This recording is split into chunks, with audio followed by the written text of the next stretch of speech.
Você já ouviu a história de como Sete Saias, marcada por dor e rejeição, se vingou de todos aqueles que lhe fizeram mal? Laroyé a todos, e hoje vou te contar como ela transformou sua vida em um legado de poder e mistério. Pontos curtos.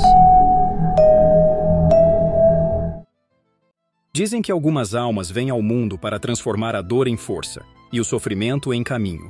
Essa é a história de uma dessas almas. Seu nome ecoaria pelos terreiros, pelos ventos da noite e nos corações daqueles que precisam de coragem. Seu nome é Sete Saias. Sete Saias veio ao mundo envolta por um silêncio estranho, quase solene, como se a própria noite contivesse a respiração para testemunhar seu nascimento. O vento que balançava as folhas lá fora parecia carregar mensagens de um futuro sombrio, sussurrando presságios antigos nas frestas da casa simples onde tudo aconteceu. Sua mãe, uma mulher de olhos gentis e saúde frágil, deu-lhe a vida com o último fio de força que possuía. Morreu sorrindo, com uma lágrima escorrendo, como se soubesse que sua filha precisaria de toda a coragem do mundo para sobreviver. O choro da recém-nascida não foi acolhido com ternura, mas misturou-se ao peso do luto que pairava no ar, como uma névoa. O pai, homem outrora carinhoso e alegre, teve o coração partido pela perda da esposa. Mas o que poderia ter sido um luto silencioso e resignado se transformou em algo mais corrosivo.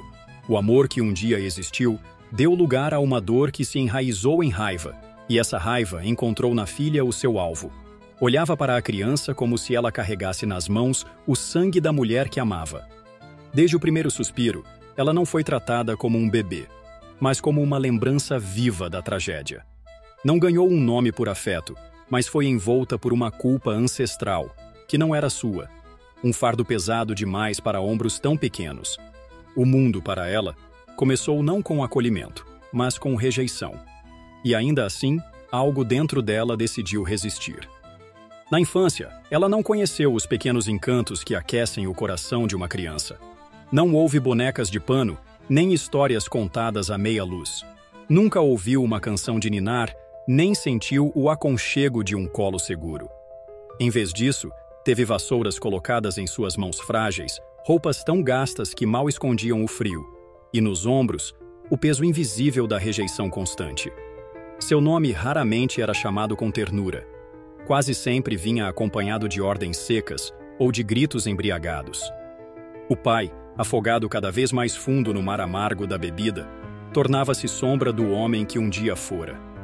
A cada garrafa esvaziada, mais se afastava da humanidade, e nela via apenas uma lembrança viva da dor que o dilacerava. Não a via como filha, mas como serva, como castigo. A fazia limpar, cozinhar, servir, como se pudesse expurgar sua dor, transformando-a em cansaço para a menina. Com 7 anos, ela já era íntima do abandono. Sabia o gosto da chuva que caía sobre sua pele enquanto passava a noite ao relento, castigada por um erro banal, um prato mal enxaguado, uma resposta dita com voz baixa demais. Dormia sobre o chão gelado, abraçada aos próprios joelhos, tentando aquecer o corpo e a alma. E quando fechava os olhos, não sonhava com brinquedos ou aventuras, mas com algo tão simples quanto inatingível. Um abraço sincero. Você é amada. Mas havia nela algo indomável, uma centelha. Uma pequena chama acesa em silêncio, bem no fundo do peito.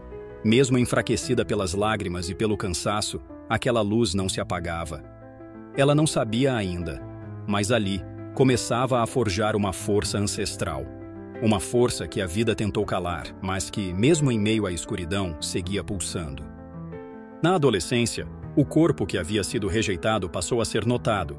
Sua beleza surgiu como uma flor teimosa que cresce no solo seco, inesperada, intensa, impossível de ignorar. A pele, dourada pelo sol das manhãs em que varria o quintal, reluzia como o ouro antigo. Os cabelos, negros e espessos, desciam como um manto noturno sobre os ombros. E os olhos? Os olhos! Eram abismos profundos onde morava um silêncio sofrido, mas também uma inteligência aguda, capaz de enxergar além da aparência das pessoas. Os homens do vilarejo, muitos deles de fala moralista e dedos apontados, passaram a observá-la com olhos famintos. Em seus olhares havia desejo, mas também culpa, como se soubessem que aquilo que os atraía era proibido e que a força daquela jovem os desmontava. Ela percebeu. Cansada de ser vista apenas como serva, vítima ou sombra, decidiu transformar aquilo em arma. Não por ilusão, mas por instinto. Se o mundo não lhe dava abrigo, ela criaria o seu. Não buscava romance. Seu coração estava calejado demais para suspirar. O que buscava era escolha, autonomia. Envolveu-se com homens poderosos do vilarejo, não por sedução cega, mas por estratégia lúcida. Cada olhar aceito, cada palavra sussurrada, cada toque permitido, tudo era parte de um jogo que ela mesma arquitetava. Sua beleza se tornou escudo, sua companhia uma moeda. Em troca, recebia abrigo para o corpo, comida para o estômago, presentes que traduziam poder. Era sobrevivência, e sobrevivência para ela era uma forma de resistência. Mas em lugares pequenos a liberdade incomoda, e a inveja, quando regada com hipocrisia, cresce como erva daninha entre as calçadas. As esposas dos homens, antes caladas por conveniência, se uniram pelo rancor. Transformaram rumores em verdades, cochichos em escândalos. Deturparam o que viam e inventaram o que não viam. Cuspiram veneno por entre sorrisos forçados e bênçãos falsas. A jovem que ousou viver à sua maneira virou ameaça.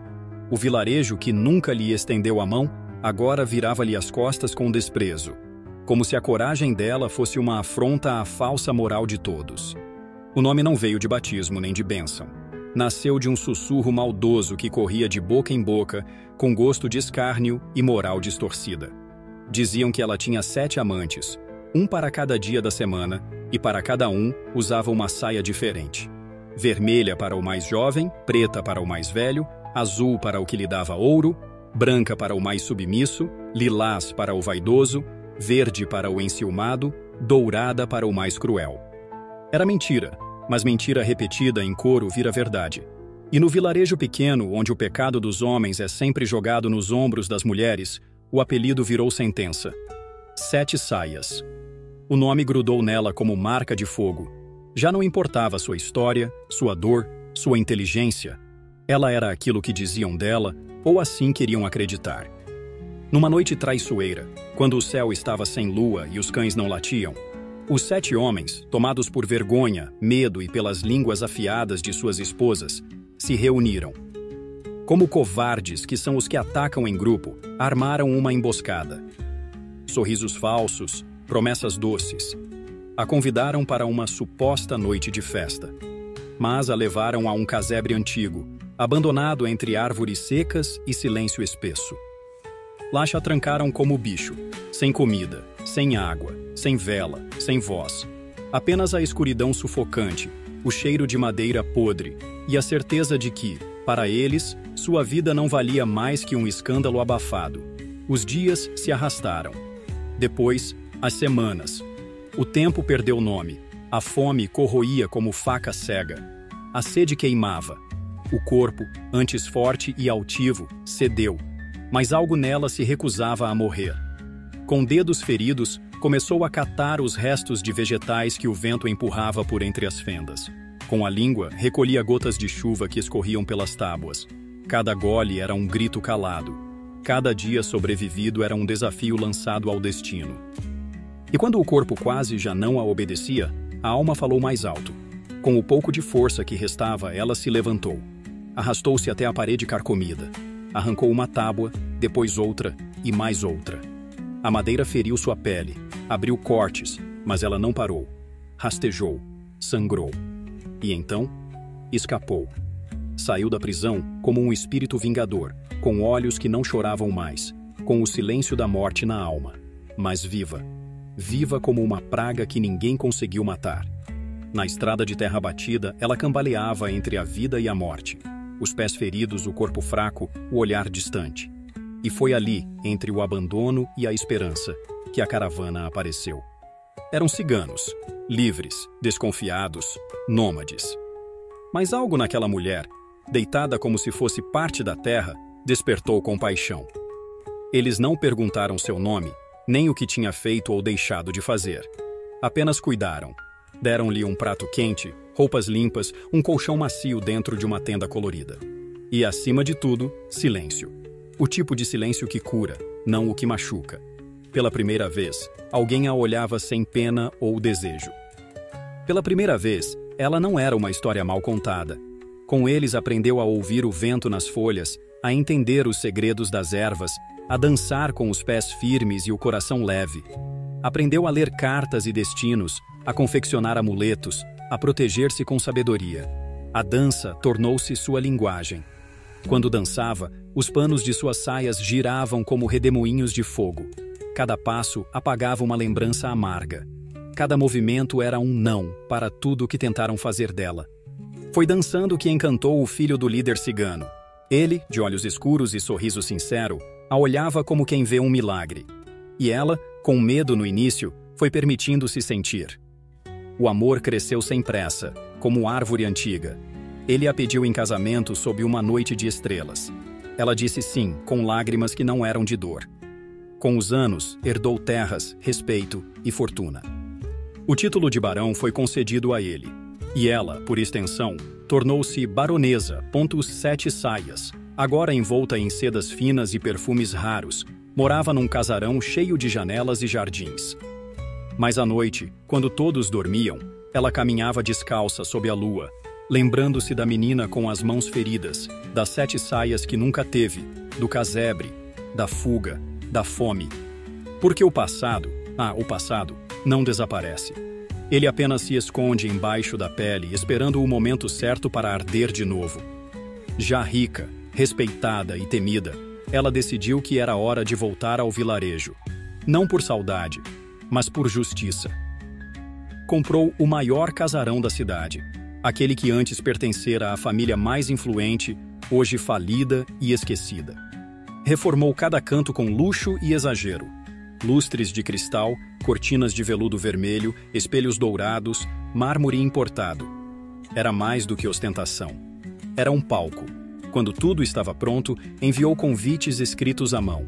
Um baile de máscaras. Uma noite inesquecível. Convidou todos. Os antigos amantes, as esposas que a condenaram, os fofoqueiros, os cúmplices silenciosos, até o pai, agora um homem curvado pelo tempo, pelos vícios e pela culpa. A noite chegou envolta em neblina. Carruagens se amontoavam na entrada. Lá dentro, tudo era música, vinho, euforia. Máscaras escondiam rostos, mas não disfarçavam intenções. Havia algo estranho no ar. Um cheiro de destino. E então, ela apareceu. Desceu lentamente as escadarias principais. O salão inteiro silenciou diante daquela figura imponente. Usava um vestido majestoso, com 7 saias sobrepostas, cada uma de uma cor, cada uma contando uma parte da sua história. No rosto, uma máscara dourada com detalhes em vermelho. Brilhava como uma deusa caída do céu. Todos aplaudiram, alguns com entusiasmo, outros com inquietação. Ninguém sabia quem era, mas todos sentiam que havia algo nela de familiar e perigoso. No auge da festa, ela ergueu a mão e pediu silêncio. A orquestra parou. As conversas cessaram. O tilintar das taças se calou. Caminhou até o centro do salão, onde um enorme espelho a refletia. E ali, diante de todos, retirou lentamente a máscara. O tempo congelou. Olhares se arregalaram. Taças escorregaram de mãos trêmulas. Um murmúrio percorreu o salão como um vento frio. Era ela, a mulher que todos acreditavam ter desaparecido, talvez morta, talvez amaldiçoada. Mas ali estava, viva, gloriosa e impiedosa. O pai, sentado em um canto escuro, reconheceu-a no mesmo instante. Os olhos dele se encheram de lágrimas e desespero. Tentou levantar-se, mas caiu de joelhos. Engasgando com as próprias palavras, implorou perdão. Murmurava entre soluços que era só um homem fraco, que o tempo havia ensinado arrependimento. Ela o observou como se olhasse para uma pedra no chão, sem piedade, sem emoção. Então bateu palmas. Portas se abriram. Empregados surgiram, empurrando barris pesados. Muitos convidados sorriram, achando que seria vinho. Mas o cheiro logo revelou a verdade. Óleo. Fétido. Inflamável. Alguns tentaram correr, mas os guardas nas portas impediram. O silêncio se tornou pânico contido. Ela e o marido, agora um homem elegante, calmo como a noite, caminharam até a saída, sem dizer palavra. Antes de partir, virou-se uma última vez. Olhou para todos aqueles rostos, antes altivos, agora apavorados.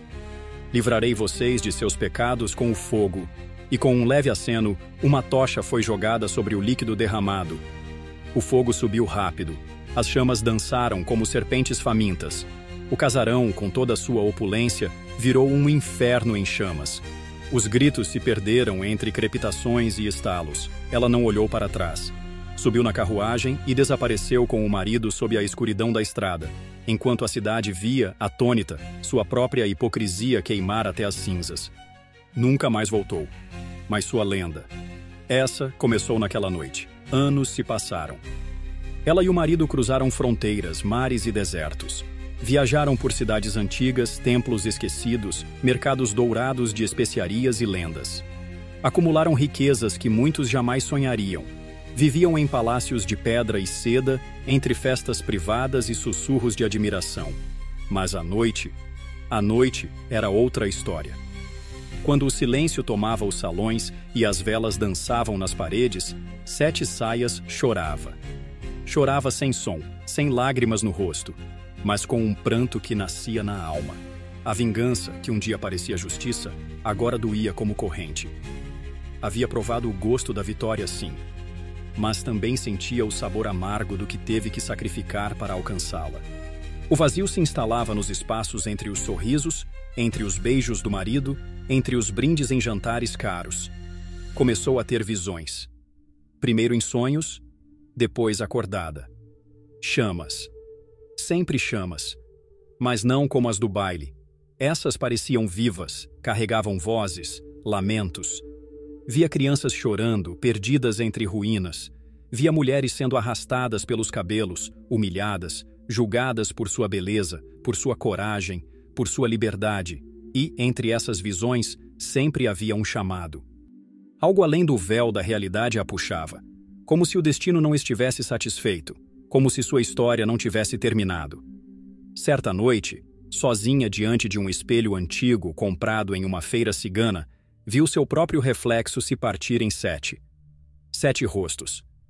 7 versões de si mesma. A menina ferida, a adolescente orgulhosa, a jovem amante, a fugitiva faminta, a cigana apaixonada, a baronesa vingativa, e uma que ainda não conhecia. Uma mulher envolta em sombras e luz. Uma entidade. Seu coração apertou. Sentia que estava sendo chamada para algo maior. Algo além do ouro, da dança e das viagens. Ela compreendeu. A vida havia lhe dado 7 rostos, 7 caminhos, 7 saias, e agora estava na hora de escolher mais do que um destino.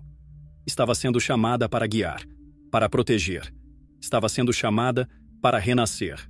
Já idosa, com os cabelos prateados como o luar e os olhos ainda intensos como quando jovem, 7 Saias vivia em uma casa isolada, cercada por jardins que floresciam mesmo fora de estação. A baronesa, como ainda era chamada por cartas e rumores, havia sumido dos grandes salões há décadas. Dizia-se que agora ela conversava com os espíritos, que recebia mulheres feridas em busca de cura, que dançava sozinha sob a lua cheia e deixava oferendas nos cruzamentos. Ninguém sabia ao certo, mas em uma noite silenciosa, tão silenciosa quanto a de seu nascimento, o tempo pareceu parar. O vento, mais uma vez, sussurrou como mensageiro de um destino antigo. Deitada em sua cama de madeira escura, coberta por lençóis de linho e pétalas secas, ela sentiu um calor estranho percorrer seu corpo. Não era febre. Era como se algo dentro dela estivesse despertando, queimando, iluminando. Como se todas as versões que havia sido em vida estivessem se reunindo para dizer adeus. Foi então que a viu. Na penumbra do quarto, onde as velas haviam se apagado sozinhas, uma figura surgiu. Caminhava sem fazer sombra, mas cada passo fazia o chão parecer sagrado. Era uma mulher, linda, imponente, com um vestido vermelho que ondulava como labaredas. Seus olhos pareciam saber tudo, como se enxergassem passado, presente e futuro ao mesmo tempo. Era uma pomba-gira. Ela não precisava dizer quem era. Sua presença dizia tudo. 7 Saias tentou falar, mas a emoção era maior que as palavras. A mulher sorriu com ternura e força. Chegou a hora, Sete Saias, disse com voz que parecia ecoar nas paredes da alma. Você passou pela dor, pelo abandono, pela fome. Aprendeu a dominar o desejo, enfrentou a rejeição, tocou o poder, mergulhou na vingança e sobreviveu a tudo isso. Agora é hora de servir, de guiar, de proteger outras como você. Sete Saias fechou os olhos. Seu corpo descansou, mas seu espírito se desprendeu como perfume de flor aberta. E o fogo que antes queimava em ódio, agora ardia em propósito. Sete Saias não morreu. Ela renasceu. Não mais como vítima, nem como baronesa, mas como uma entidade, uma guardiã dos caminhos tortos, das mulheres esquecidas, dos corações despedaçados. Vestida de vermelho, de preto, de dourado e das suas 7 saias eternas, passou a andar entre mundos, atendendo chamados, firmando cruzilhadas, protegendo aquelas que, como ela, nunca foram compreendidas. E assim nasceu a Pombagira 7 Saias, aquela que não se curva. Aquela que dança onde muitos tremem, aquela que, antes de ser entidade, foi mulher. No plano espiritual, 7 Saias não foi imediatamente coroada. Antes de tornar-se entidade, precisou passar por um longo e silencioso processo de cura, um ciclo que poucos compreendem. Reviveu memórias que havia enterrado, sentiu dores que acreditava superadas, chorou lágrimas que jamais havia permitido cair. Pediu perdão, não por ter sobrevivido, mas por ter se deixado endurecer além da conta. Perdoou a si mesma, ao pai, aos que a traíram, às que cuspiram veneno. E nesse perdão encontrou liberdade. Com o tempo, foi instruída por espíritos antigos, por pombas giras ancestrais que a receberam como irmã. Aprendeu os mistérios das encruzilhadas, os segredos do espelho, o poder do silêncio. Descobriu que a verdadeira força não está na vingança, mas na escolha de não deixar a dor nos tornar iguais àqueles que nos feriram. Tornou-se guia, conselheira, guardiã de mulheres de alma ferida e coração ardente. Hoje, 7 Saias não é apenas uma entidade, ela é um símbolo. Símbolo de força que nasce da queda, de resistência construída com as próprias mãos, de renascimento, não como retorno ao que foi, mas como ascensão ao que sempre se foi em essência. É invocada por mulheres traídas, humilhadas, caladas, por aquelas que carregam dores antigas e querem transformá-las em força, por aquelas que já disseram basta, mesmo com a voz tremendo. Em suas giras, ensina com firmeza e ternura. Mostra que o amor próprio é a primeira forma de libertação. Que corpo nenhum é sujo, que desejo não é pecado, que vulnerabilidade não é fraqueza, que cada lágrima pode regar uma flor ou acender um fogo sagrado. 7 Saias dança nas encruzilhadas da alma, com suas saias ondulantes varre os caminhos, rompe amarras, desperta coragens adormecidas e sussurra para quem ousa ouvir. Você não está sozinha e nunca mais estará.